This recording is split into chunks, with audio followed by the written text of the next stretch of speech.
Hello again, this is the boy in his Bible, and we're on Psalm 112.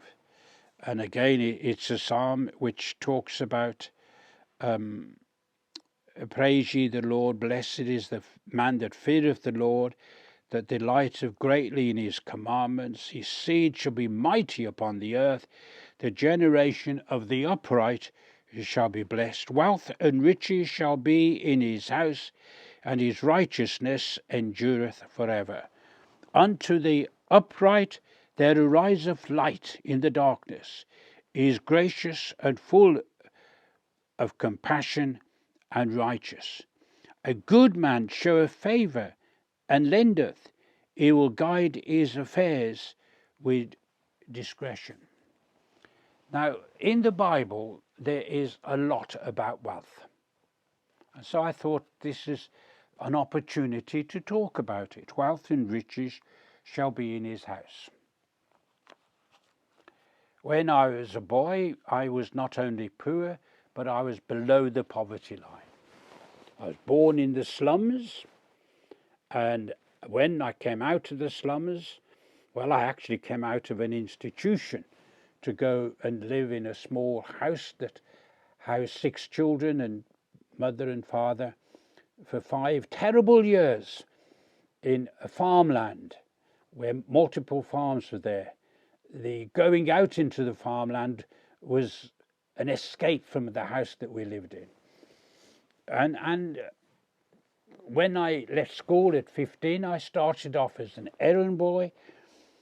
But then after an operation on my tongue, because I was tongue-tied and I am dyslexic, I began to apply myself to work, and I worked very hard.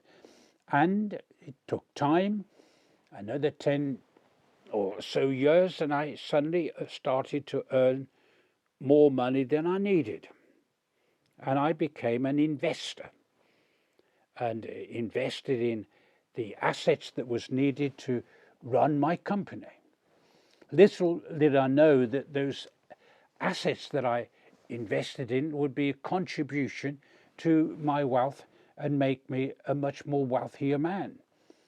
Little did I know that the work that I was doing secular-wise in publishing would be able to finance the work that I do Christian-wise with the distribution of Bible resources. Little did I know that when I came into my late 70s, that my accountant would say, Robert, you've got a problem. You got too much wealth. If you die, you're going to give 40% of it to the government. And I had no problem in dealing with it. Together we sat down and began to deal with it. That's a potted history of a man, you could say, has known poverty.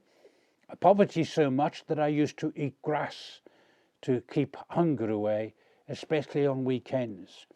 And a person who used to eat the berries in the autumn to not feel hungry. I was like a bird, constantly going to where the berries were, the blackberries and other berries to eat. Oh, I knew poverty. And I also knew poverty in having no money, in working for a mission organization for a time called Scripture Union. And I knew that poverty as well.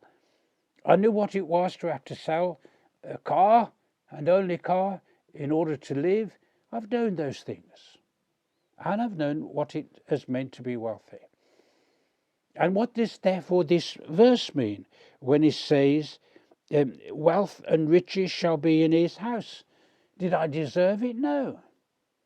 Did it happen? Yes. Did I have responsibilities because of it? 100%.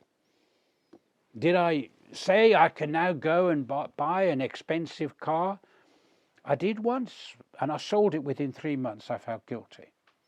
There are people in greater need than me.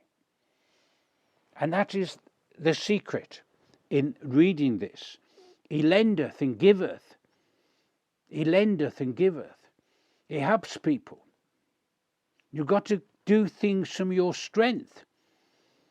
Margaret Thatcher once gave a talk. Margaret Thatcher was a Prime Minister of England, and she gave a talk in a Scottish church on the Good Samaritan. And she pointed out to the congregation that was there, the Good Samaritan could not have helped the man that lay naked and robbed and needed healing unless he had some money. But the money wasn't spent on himself. That's what made him the Good Samaritan. Nobody who has wealth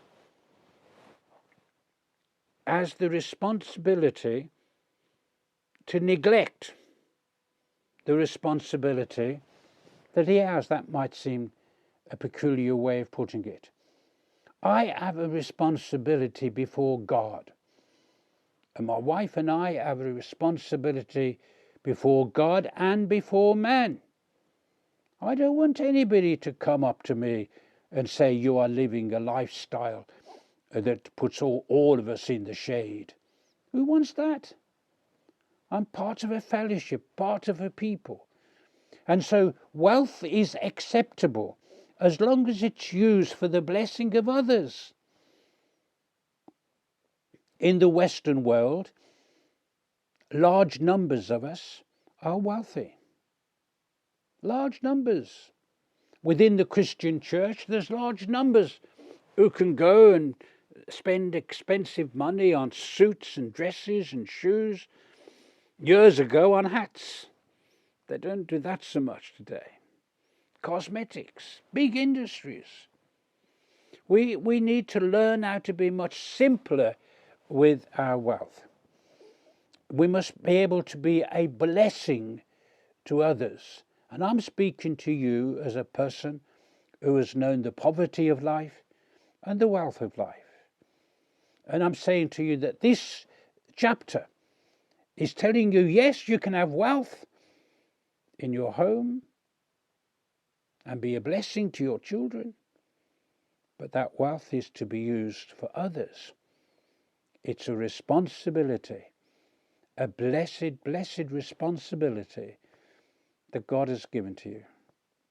Thought for the day. Thank you.